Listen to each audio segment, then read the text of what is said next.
एक लड़का जो अपने दोस्तों के साथ खुशी खुशी घूमने के लिए गया होता है, तभी रास्ते में वो जाम में जब फंस जाता है तो उसकी मुलाकात एक लड़की से होती है जो मूंगफली बेच रही होती है। जब वो लड़की को वो लड़का देखता है और उस लड़की की भी नज़र जब उस लड़के पर पड़ती है, तो दोनों एक दूसरे को देखकर काफ़ी ज़्यादा इमोशनल हो जाते हैं और लड़का और लड़की दोनों एक दूसरे को देखकर काफ़ी ज़्यादा रोने लगते हैं। लेकिन किसी के समझ में कुछ नहीं आ रहा होता है कि दोनों की आंखों से आखिर आंसू क्यों बह रहा है और क्या ये दोनों एक दूसरे को जानते हैं। लेकिन कोई भी अभी समझ पाए इससे पहले ही जो रेड लाइट है वो ग्रीन हो जाती है और यहाँ से जो गाड़ियाँ हैं वो सारी चल देती है, पीछे से हॉर्न बजने लगता है। इसीलिए अब इसकी जो लड़का होता है इसकी कार को भी आगे बढ़ाना पड़ता है, जिससे यहाँ पर लड़का लड़की एक बार फिर से बिछड़ जाते हैं। तो दोस्तों आखिर क्या हुआ था इन दोनों के बीच और ये दोनों एक दूसरे को कैसे जानते थे, क्या है पूरी कहानी, चलिए आपको इस वीडियो में बताते हैं। और दोस्तों अगर आपको ये कहानी पसंद आए तो इस हमारे वीडियो को लाइक कीजिए और अगर अच्छा कमेंट भी कीजिए और कहाँ से आप ये वीडियो देख रहे हैं ये भी कमेंट कीजिए। अगर आप कमेंट करते हैं तो हम अपनी अगली वीडियो में आप सभी का नाम जरूर लेंगे। तो चलिए दोस्तों कहानी की शुरुआत करते हैं। दोस्तों ये कहानी है लखनऊ के एक छोटे से गांव की, जहां पर एक लड़का रहता था। लड़का अपने माता पिता का अकेला ही था। माता पिता जब ये पढ़ लिख लेता है तो सोचते हैं कि इसकी शादी कर देते हैं, हमारी बहू आएगी हमारी सेवा करेगी, जो सब माँ बाप का ख्वाब होता है। अब लड़का जो है शादी कर लेता है। शादी करने के बाद उसकी बहुत सारी खेती बाड़ी भी होती है और पिताजी की एक दुकान भी होती है छोटी सी किराना की। तो सोचता है कि मैं ही ये चलाऊंगा, पापा तो बुजुर्ग हो गए हैं। अब वो खुद दुकान चलाता है, दुकान को आगे बढ़ाता है। इधर अपनी पत्नी को भी टाइम देता है, कभी कभी वो घूमने के लिए भी अपनी पत्नी को लेकर जाता है, जिससे उसकी पत्नी उसके साथ काफ़ी ज़्यादा खुश रहती है। दोस्तों इस लड़के का नाम मैंने नहीं बताया, लड़के का नाम होता है राहुल और इसकी पत्नी का नाम होता है सीमा। अब जो राहुल है वो अपनी दुकान को आगे बढ़ाने में इतना ज़्यादा व्यस्त हो जाता है कि वो बहुत ज़्यादा मेहनत करने लगता है, अपनी पत्नी को थोड़ा टाइम कम देने लगता है। इधर पत्नी सोचती है कि पता नहीं क्या बात है, अब 1 साल हो गए हमारी शादी को, लगता है कि मुझसे इनका मन भर गया है और इसीलिए ये मुझे अब टाइम कम देने लगे हैं। उसके मन में गलत विचार आने लगते हैं। अब जो रामू है वो तो बस मेहनत करता रहता है कि किसी भी तरह से उसका बिजनेस जो है आगे बढ़ जाए। अब ऊपर वाले की कृपा से उसका बिजनेस जो है वो आगे बढ़ जाता है, वो बिजनेसमैन बन जाता है अच्छा खासा, और जो थोक विक्रेता होते हैं वो बन जाता है और खूब मेहनत करता है। इधर जो रामू की पत्नी है वो उससे थोड़ा नाराज सी रहने लगती है, थोड़ा बात भी कम करती है, जिससे रामू सोचता है कि पता नहीं अब इसके मन में क्या चल रहा है। लग रहा है कि अब मुझे इसे भी कुछ पैसे देने पड़ेंगे, क्योंकि सारे पैसे वो अपनी मम्मी पापा को देता था। अब वो सोच कहता है कि लो तुम ही घर की मालकिन हो, तुम ही सारा पैसा संभालो, तुम ही सब कुछ संभालो।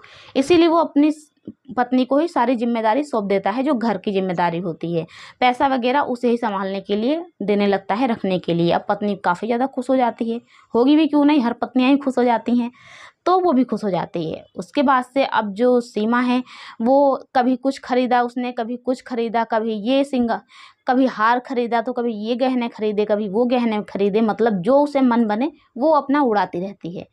तभी एक दिन ऐसा होता है कि वो जाती है एक सुनार की दुकान पे। अब सुनार की दुकान पे जब वो जाती है तो जो भी सामान होता है वो खरीद रही होती है अपने लिए।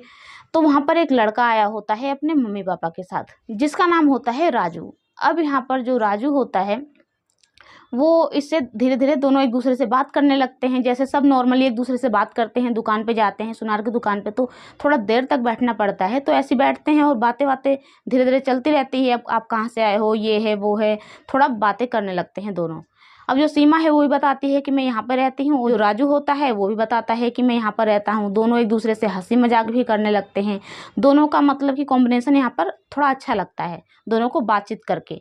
उसके बाद से जो सीमा होती है वो अपने घर पे चली आती है। घर पे आने के बाद उसके मन में थोड़ा वो होने लगता है कि क्यों ना हम राजू से बात करें। नंबर तो मैंने लिया नहीं, उसे ढूंढते हैं और बात करते हैं फेसबुक के जरिए।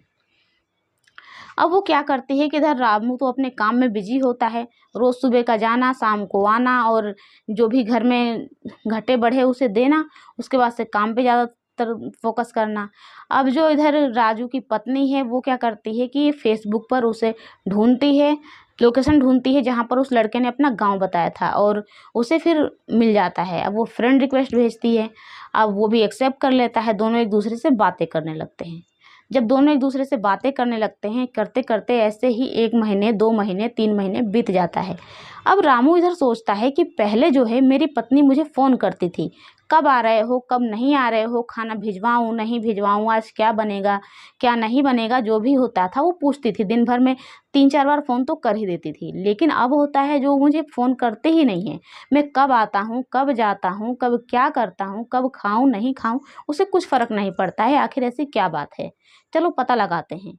लेकिन वो घर पे आता है, अपनी पत्नी से पूछता है तो उसकी पत्नी कहती है, आप इतने ज़्यादा बिज़ी रहते हो, तो मैं सोचती हूँ कि मैं क्या आपको परेशान करूँ, तो इसीलिए मैं नहीं करती। जब आप टाइम से, आपका तो एक ही टाइम बन गया है, आते हो, जाते हो, और इसीलिए मैं भी सोचती हूँ घर में मुझे भी बहुत काम होता है।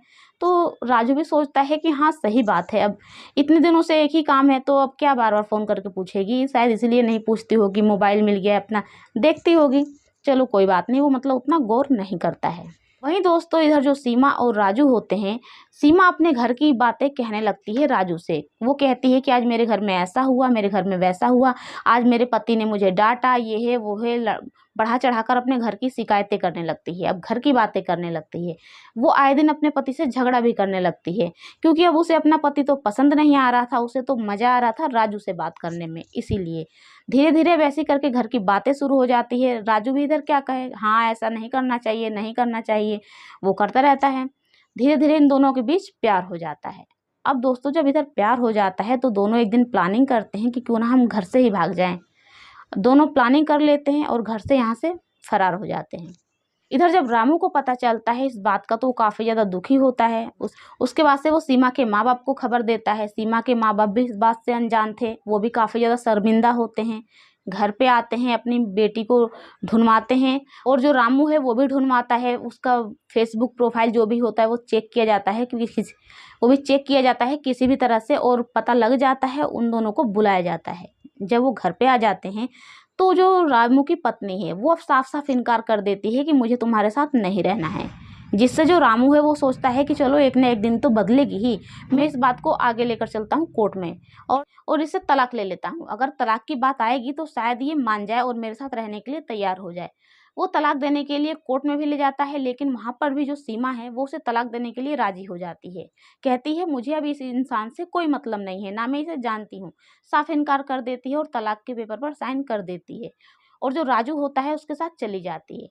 जिससे जो सीमा के माँ-बाप भी हैं बहुत ज़्यादा दुखी होते हैं, लज्जित होते हैं कि अब इसमें हम क्या कर सकते हैं, क्योंकि हमारी बेटी की ही गलती है। वो अच्छी तरह से जानते थे कि रामू बहुत नेक दिल इंसान है, बहुत अच्छा इंसान है, जिससे हमने अपनी बेटी का विवाह किया था। इसीलिए वो रामू का ही सपोर्ट करते हैं, अपनी बेटी सीमा का सपोर्ट नहीं करते हैं। अब इधर सीमा तो चली जाती है अपने आशिक राजू के साथ, और दोनों दिल्ली चले जाते हैं। दिल्ली जाकर दोनों दोस्तों अब रहते हैं, किराए के मकान में रहते हैं। राजू जो है वो कमाता है, जो कमाता है वो इसे खिलाता है, इधर-उधर घूमते हैं, महीने की जो कमाई होती है। अब इसे 1 साल धीरे-धीरे बीत जाता है, रहते-रहते घूमते-फिरते काफ़ी ज़्यादा मज़ा आता है। लेकिन अब दोस्तों धीरे-धीरे ऐसा होता है कि इसके मन में होता है कि मेरा भी कोई अपना घर होता, मेरा अपना घर होता तो कितना अच्छा रहता। तो वो राजू से कहती है कि अब मेरा मन यहाँ पर नहीं लग रहा है, चलो घर पे चलते हैं, तुम्हारे मम्मी-पापा के घर चलते हैं। तो रामू अब यहाँ पर बहुत बड़ी बात कह देता है उससे।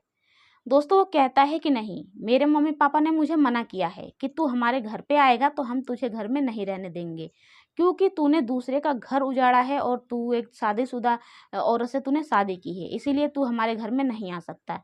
तो वो कहती है कि क्यों नहीं हम जा सकते? आपका हक नहीं है क्या उस घर में जाने का? तो राजू साफ-साफ कह देता है कि देखो, मैं तुम्हें यहाँ पर ले आया, मैं तुमसे प्यार करने लगा था, तुम मुझसे प्यार करने लगी थी, हम दोनों साथ हैं, दोनों खुश हैं।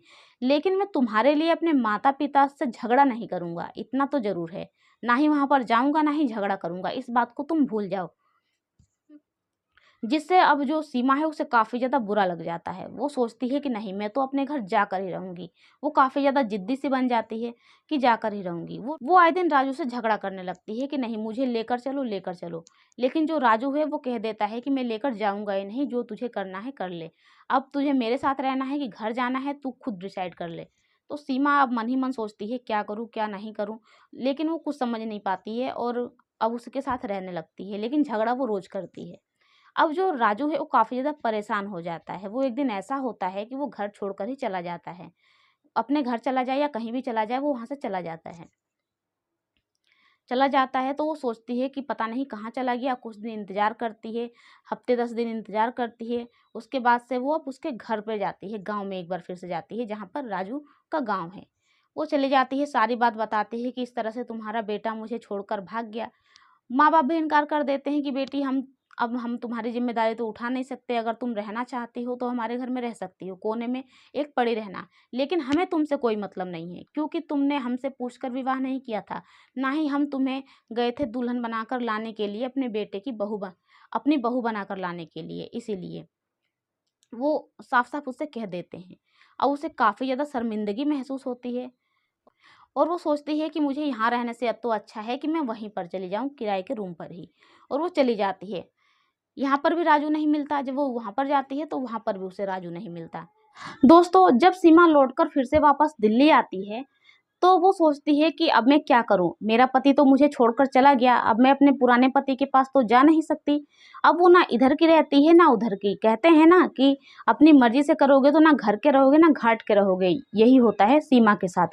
अब वो ना घर की रहती है, ना घाट की। इसीलिए सोचती है कि अब मुझे अपनी ज़िम्मेदारी तो खुद उठानी पड़ेगी। जो थोड़े बहुत पैसे छोड़कर राजू गया होता है, उसी से वो गाँव जाती है, आती है, और इतने दिनों के बीच में उसने खर्चा अपना उठाया होता है। लेकिन अब आगे भी तो उसे अपना पेट पालना होता है, इसीलिए वो सोचती है कि मुझे कुछ ना कुछ तो करना ही पड़ेगा।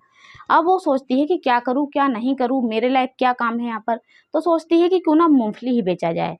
वो कुछ मूँगफली लेती है जो अपने पास पैसे रखी होती है, और उसे पन्नी में पैक करके अब रोड पर बेचने के लिए निकल जाती है। कुछ दिन बीत जाते हैं, वो रोड पर ऐसे ही रोज़-रोज़ बेच रही होती है, जहाँ पर गाड़ी रुक जाती है रेड लाइट के पास, वहाँ पर भी बेच रही होती है।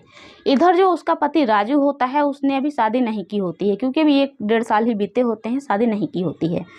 तभी उसके दोस्त उस प्लानिंग बनाते हैं, कहते हैं कि क्यों ना हम कई सारे मंदिर घूम कर आते हैं दिल्ली में, और इधर-उधर भी जाएँगे, आगरा जाएँगे और अलग-अलग जगह पे जाएँगे, पहले दिल्ली चलते हैं, घूम कर आते हैं। वो कहता है चलो ठीक है, इतने दिन हो गए, मैं भी घूम आता हूँ। उसे अपनी पत्नी की याद आती है कि मैं उसके साथ जाया करता था।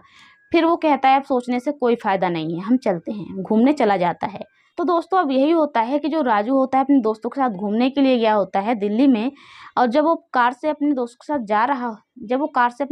साथ जा रहा होता है, तो अचानक से उसके सामने एक लड़की आ जाती है, जो अभी थोड़ी दूर खड़ी होती है और मूँगफली बेच रही होती है। जब सबकी कार रुक जाती है, रेड लाइट हो जाती है, तो वो सोचता है कि ये लग तो उसी के जैसे रही है, लेकिन ये ज़्यादा काली है। वो तो गोरी थी मेरी पत्नी, काफ़ी ज़्यादा स्मार्ट भी दिखती थी, लेकिन वो नहीं है।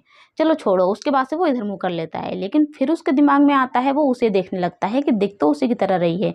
अब वो एक टक लगाए उसी की तरफ देख रहा होता है। वो लड़की जो है वो चारों तरफ मूँगफली इधर-उधर मतलब देने लगती है, ये जो भी लेता है उसे देने लगती है, कार में पूछ-पूछ कर देने लगती है। तभी वो इसके पास आती है, तो ये अपना मुँह इधर फेर लेता है। वो कहती है कि आपको चाहिए? ये कह देता है कि हाँ, मुझे 4 पन्नी दे दो, 4 पैकेट। तो जो लड़की है सीमा, वो पैकेट निकालने लगती है, मूँगफली की पन्नियाँ निकालने लगती है 4। अब वो जैसे ही ऊपर अपना फेस करे कि मतलब कि ये लो मूँगफली, उससे पहले ही जो रामू है वो 30,000 रुपये निकालता है वो, और अपनी पत्नी की जो डलिया ली होती है उसने, जिसमें बहुत सारी मूँगफली रख रखी होती है, उसमें डाल देता है। अब ये देखकर उसकी पत्नी सोचती है अरे इतने सारे पैसे कोई भी सोचेगा, और वो जल्दी से अपना फेस ऊपर करती है कि कौन है ये। तभी देखती है कि कार में कोई और नहीं बल्कि उसका पति ही है। उसे देखकर वो काफ़ी ज़्यादा मतलब कि उसके दिल में बेचैनी सी हो जाती है, उसकी आँखों में आँसू भर जाते हैं, वो अपने आप को रोक नहीं पाती है, काफ़ी ज़्यादा रोने लगती है। और वो लड़का भी देखकर उसे आँखों में उसकी आँसू भर आते हैं, और वो मन ही मन सोचता है कि पहले ये कैसी थी और अब कैसी हो गई। पता नहीं इसके साथ क्या हुआ होगा, पता नहीं जिस लड़के के साथ ये गई थी उस लड़के ने इसके ये हालत कैसे बना दी है। आखिर इसके साथ क्या हुआ होगा? चलो इससे बात करते हैं। वो कुछ कहे इससे पहले ही यहाँ पर जो ग्रीन लाइट होती है वो हो जाता है, और पीछे से हॉर्न भी बजने लगता है। लड़की को भी लोग बोलने लगते हैं कि अरे साइड हो जाओ, मरेगी क्या? वो भी साइड हो जाती है, इसकी कार भी आगे बढ़ जाती है। पीछे मुड़कर देखता है तो ये लड़की कहीं भी दिखाई नहीं देती है। अब रामू और उसके दोस्तों को दूसरी जगह जाना होता है, लेकिन रामू कहता है कि मैं भी 2 दिन यहीं पर रुकना चाहता हूँ, अपने दोस्तों से कहता है, और वो सुबह होते ही फिर से एक बार उसी रेड लाइट पे आ जाता है जहाँ पर उसने सीमा को देखा था। अब वहाँ पर आता है, पूरे दिन वो इंतज़ार करता है कि शायद सीमा यहाँ पर आएगी और मैं उससे मिलूँगा। चारों तरफ वो ढूंढता है लेकिन सीमा उसे कहीं भी नज़र नहीं आती है। सुबह से शाम हो जाती है लेकिन कहीं नज़र नहीं आती है। फिर से वो दूसरे दिन भी आता है, दूसरे दिन भी उसे सीमा कहीं नहीं मिलती है। और इधर सीमा कहाँ गई कुछ नहीं पता उसे। और शायद सीमा ने सोचा होगा कि मेरे पति ने मुझे देख लिया है और इस हालत में देखा है, वो काफ़ी ज़्यादा लज्जित हो चुकी होगी और इसीलिए वहाँ पर नहीं आई होगी। इसी कि सोची होगी कि शायद मेरा पति मुझसे मिलने के लिए आए, शायद इसलिए नहीं आई होगी और वो वहाँ से गायब हो चुकी होती है। रामू 2 दिन तक उसे ढूंढने के लिए आता है लेकिन वो नहीं मिलती है, जिससे रामू काफ़ी ज़्यादा निराश हो जाता है और बहुत ज़्यादा पछतावा करता है कि शायद उसी दिन मैंने उससे पूछ लिया होता, उससे आगे बात कही होती, गाड़ी वहीं पर रोक दी होती, उसे अपनी गाड़ी में बिठा लिया होता, पूछा होता उससे उसका हाल चाल कि आखिर क्या हुआ था, लेकिन अब मैं उसे कहाँ से ढूंढूं। और वो निराश होकर अपने दोस्तों के साथ फिर से दूसरी जगह चला जाता है। तो दोस्तों आज की कहानी बस इतनी ही थी। ये एक अधूरी कहानी थी जहाँ पर ये दोनों नहीं मिल पाते हैं। एक बार फिर से जो हमने कहानी सुनाई है आपको उसमें तो मिल जाते हैं लेकिन यहाँ पर नहीं मिल पाते हैं। और दोस्तों आपको ये कहानी कैसी लगी हमें कमेंट बॉक्स में कमेंट के ज़रिए ज़रूर बताएं। और अगर आप कमेंट करते हैं कहाँ से आपने ये वीडियो देखी है तो हम अपनी अगली वीडियो में आपका नाम ज़रूर लेंगे।